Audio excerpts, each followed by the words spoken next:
మనం ఇప్పుడు ఆటోమోటివ్ హిస్టరీలో ఒక చాలా పెద్ద టర్నింగ్ పాయింట్ దగ్గర ఉన్నాం. ఒకప్పుడు రోడ్స్ మీద రాజులా దూసుకెళ్లిన ఇంటర్నల్ కంబషన్ ఇంజిన్ గ్యాసోలిన్ ని ఫైర్ చేసి పవర్ జనరేట్ చేసి ఆ రోరింగ్ మెకానికల్ హార్ట్ ఇప్పుడు నెమ్మదిగా సైడ్ కి వెళ్ళిపోతున్నాయి. ఇది జస్ట్ టెక్నాలజీ షిఫ్ట్ కాదు, ఇది ఒక ఐడెంటిటీ క్రైసిస్. ఎందుకంటే 100 ఏళ్లకు పైగా ప్రపంచం ఇంజిన్ సౌండ్ ని వర్షిప్ చేసింది. పెట్రోల్ అంటే పవర్, డీజిల్ అంటే డామినెన్స్. ఎగ్జాస్ట్ ఎంత గట్టిగా గర్జిస్తే ఓనర్ స్టేటస్ అంత పెద్దదిగా అనుకునేవారు. కార్ స్టార్ట్ చేసినప్పుడు వచ్చే ఆ గ్రౌల్, హైవే మీద యాక్సలరేషన్ ఇచ్చినప్పుడు వినిపించే ఆ రోర్, అవి జస్ట్ సౌండ్స్ కాదు, అవి పర్సనాలిటీ, అవి యాటిట్యూడ్, అవి పవర్ కి సింబల్స్. కానీ ఇప్పుడు సీన్ పూర్తిగా మారుతుంది. ఇప్పుడు సైలెన్స్ ని కొత్త స్టేటస్ సింబల్ గా చూస్తున్నారు. గవర్నమెంట్స్ ఈవీలను పుష్ చేస్తున్నాయి, బిలియనీర్స్ వాటిని మార్కెట్ చేస్తున్నారు. ఇన్ఫ్లుయెన్సర్స్ అయితే ఈవీల పక్కన పోజిస్తూ క్లైమేట్ చేంజ్ ప్రాబ్లమ్ ని పర్సనల్లీ తామే సాల్వ్ చేస్తున్నట్టుగా సోషల్ మీడియాలో కనిపిస్తున్నారు. మరి షిఫ్ట్ ఎంత సీరియస్ గా ఉందో తెలుసా? Roaring V8 engines, mechanical drama, pure driving emotion, వీటిపైన తన ఎంటైర్ లెగసీని బిల్డ్ చేసుకున్న ఫెరారీ కూడా ఇప్పుడు ఎలక్ట్రిక్ కేజ్ లోకి అడుగు పెడుతుంది. ఇంజిన్ సౌండ్ ని ఒక ఆర్ట్ ఫామ్ గా మార్చిన కంపెనీ అదే ఫెరారీ ఇప్పుడు ఈవీ ఫ్యూచర్ ని ఎంబ్రేస్ చేస్తుంది. అంటే ఆటోమోటివ్ వరల్డ్ లో చేంజ్ ఎంత పవర్ఫుల్ గా జరుగుతుందో అర్థం చేసుకోవచ్చు. కానీ ఇప్పుడు ఒక అన్కంఫర్టబుల్ క్వశ్చన్ ఉంది, చాలా మందికి అడగడానికి కూడా ఇష్టపడని క్వశ్చన్. ఎలక్ట్రిక్ వెహికల్స్ నిజంగానే ప్లానెట్ ని సేవ్ చేస్తున్నాయా, లేకపోతే మనం పొల్యూషన్ ని ఒక చోటు నుంచి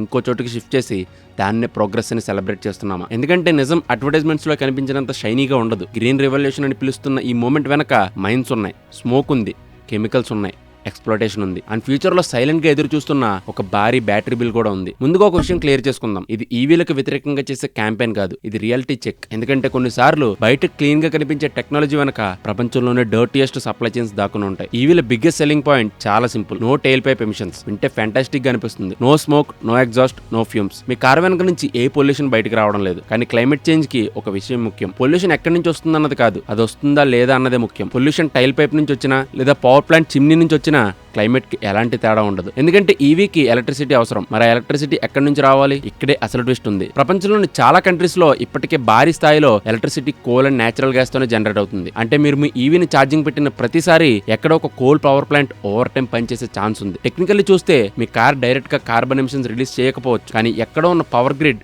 మీ తరపున ఆ పని చేస్తుండొచ్చు. కోల్ హెవీ ఎకానమీస్ లో జరిగిన కొన్ని స్టడీస్ ప్రకారం కొన్ని ఈవీలు ఇండైరెక్ట్ గా ప్రొడ్యూస్ చేసే emissions highly efficient hybrid cars తో సమానంగా ఉండొచ్చు. కొన్ని కేసెస్ లో వాటికంటే ఎక్కువగా కూడా ఉండొచ్చు. ఇది ఈవిల్ ఎప్పుడు డర్టీ అని చెప్పడం కాదు, కానీ ప్రతి ఈవీ ఆటోమేటికలీ క్లీన్ అని ఉన్న ఫ్యాంటసీని మాత్రం డిస్ట్రాయ్ చేస్తుంది. రియాలిటీ ఒక్కటే, మీ ఈవీ ఎంత క్లీన్ అనేది దాన్ని ఛార్జ్ చేస్తున్న ఎలక్ట్రిసిటీ ఎంత క్లీన్ అనే దానిపైన మాత్రమే డిపెండ్ అయి ఉంటుంది. గ్రిడ్ రిన్యూవబుల్ ఎనర్జీతో నడుస్తుంటే గ్రేట్, అది నిజంగా పాజిటివ్ న్యూస్. కానీ గ్రిడ్ కోల్తో నడుస్తుంటే మీ గ్రీన్ కార్ కి పవర్ ఇస్తున్నది కొన్ని మిలియన్ ఇయర్స్ బ్యాక్ జీవించిన pre historic plants remains and industrial smoke కావచ్చు. ఇప్పుడు ఈవీ అడ్వర్టైజ్మెంట్స్ దాదాపు పూర్తిగా అవాయిడ్ చేసే టాపిక్ దగ్గరకు వద్దాం, బ్యాటరీ. ఎందుకంటే ఈవీ బ్యాటరీ తయారు చేయడం అంటే sunlight, recycling bins, nature friendly magic తో జరిగే ఎకో ఫ్రెండ్లీ రిచువల్ కాదు. దాని వెనక భారీ మైనింగ్ ఇండస్ట్రీ ఉంది. లిథియం, కోబాల్ట్, నికెల్, మ్యాంగనీస్ ఇవే ఈవీ రెవల్యూషన్ ని నడిపిస్తున్న ఇంగ్రీడియంట్స్. కానీ ఈ మినరల్స్ ని భూముల నుంచి బయటకు తీయడం చిన్న విషయం కాదు. దానికి ఎనార్మస్ ఎన్విరాన్మెంటల్ కాన్సిక్వెన్సెస్ ఉంటాయి. Water pollution, air contamination, ground water risk, massive ecosystem disruption, ఇవన్నీ ఈ ప్రాసెస్ లో భాగమే. డిస్ట్రాయ్ అయిన ఎకోసిస్టమ్ సస్టైనబుల్ గా మారదు. ఇప్పుడు లిథియం ఎక్స్ట్రాక్షన్ గురించి మాట్లాడుకుందాం. లిథియం ని ఎక్స్ట్రాక్ట్ చేయడానికి ప్రాసెస్ లో huge amount of water use చేయాలి. మోస్ట్ ఇంపార్టెంట్లీ ఇప్పటికే డ్రాట్ కండిషన్స్ ఎదుర్కొంటున్న రీజియన్స్ లో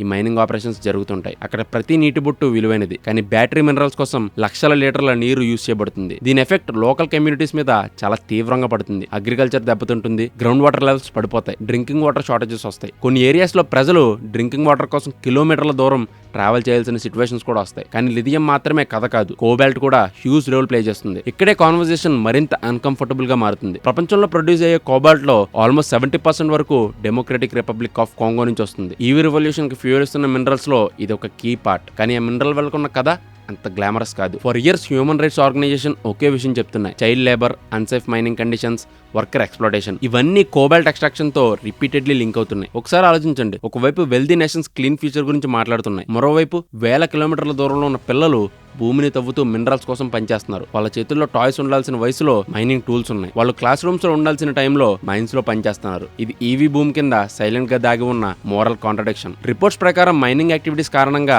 చాలా రివర్స్ కంటామినేషన్ కి గురయ్యాయి. ఆ రివర్స్ ని లోకల్ పీపుల్ డ్రింకింగ్ వాటర్ కోసం యూస్ చేస్తారు, ఫిషింగ్ కోసం యూస్ చేస్తారు, ఇరిగేషన్ కోసం యూస్ చేస్తారు.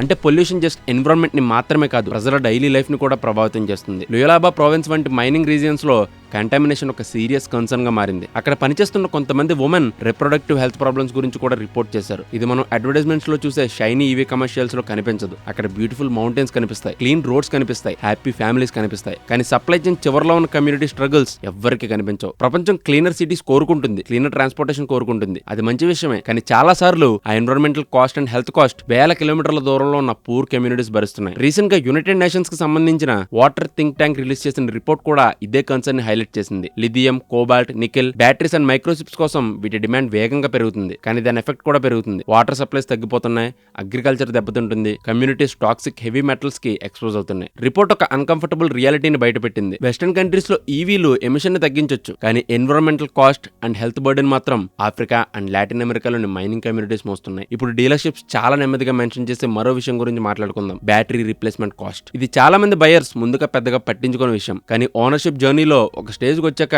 ఇది పెద్ద ఇష్యూగా మారచ్చు. ఒక average EV battery replacement cost average గా $5,000 నుంచి $15,000 వరకు ఉండొచ్చు. కొన్ని ప్రీమియం వెహికల్స్ లో అది ఇంకా ఎక్కువ. ఒక్కసారి ఊహించండి, మీరు ఒక కార్ కొన్నారు, కొన్ని సంవత్సరాల తర్వాత బ్యాటరీ రీప్లేస్మెంట్ అవసరం వచ్చింది. అప్పుడు రీప్లేస్మెంట్ బిల్ ఒక సెకండ్ హ్యాండ్ హ్యాచ్ బ్యాక్ ధరతో సమానంగా ఉంటే సడన్లీ లో మెయింటెనెన్స్ వెహికల్ అనే స్లోగన్ కొంచెం డిఫరెంట్ గా వినిపించడం స్టార్ట్ అవుతుంది. ఇంకో విషయం, ఓల్డ్ లెడ్ యాసిడ్ బ్యాటరీస్ లాగా ఈవీ బ్యాటరీని మీరు ఇంట్లో మీ ఓన్ గా మార్చలేరు. మోడర్న్ ఈవీ బ్యాటరీ ప్యాక్స్ చాలా కాంప్లెక్స్ సిస్టమ్స్. వాటిలో కూలింగ్ సిస్టమ్స్ ఉంటాయి, సెన్సార్స్ ఉంటాయి, సాఫ్ట్వేర్ ఇంటిగ్రేషన్ ఉంటుంది, హై వోల్టేజ్ ఆర్కిటెక్చర్ ఉంటుంది. కొన్ని కేసెస్ లో బ్యాటరీలో ఒక సెక్షన్ ఫెయిల్ అయినా ఎంటైర్ బ్యాటరీ ప్యాక్ రీప్లేస్మెంట్ అవసరం పడొచ్చు. లేబర్ చార్జెస్ మాత్రమే $1,000 వరకు వెళ్లే ఛాన్స్ ఉంది. ఇప్పుడు లైఫ్ స్పాన్ గురించి మాట్లాడుకుందాం. జనరల్ క్లైమేట్ కండిషన్స్ లో modern EV batteries 12 to 15 years వరకు నిలబడే ఛాన్స్ ఉంది. టెక్నాలజీ కూడా ప్రతి జనరేషన్ తో ఇంప్రూవ్ అవుతుంది, అదొక పాజిటివ్ సైన్. కానీ ఎక్స్ట్రీమ్లీ హాట్ రీజియన్స్ లేదా ఎక్స్ట్రీమ్లీ కోల్డ్ రీజియన్స్ లో బ్యాటరీ డిగ్రేడేషన్ ర్యాపిడ్ గా జరగచ్చు. అప్పుడు లైఫ్ స్పాన్ గ్రాడ్యువల్ గా తగ్గిపోవచ్చు. ఇక్కడ ఇంకొక బిగ్ క్వశ్చన్ మిగిలిపోయింది, ఫ్యూచర్ లో ఈ మిలియన్స్ ఆఫ్ ఏజింగ్ బ్యాటరీస్ కి ఏమవుతుంది? ఎందుకంటే ఈవీ అడాప్షన్ పెరిగే కొద్దీ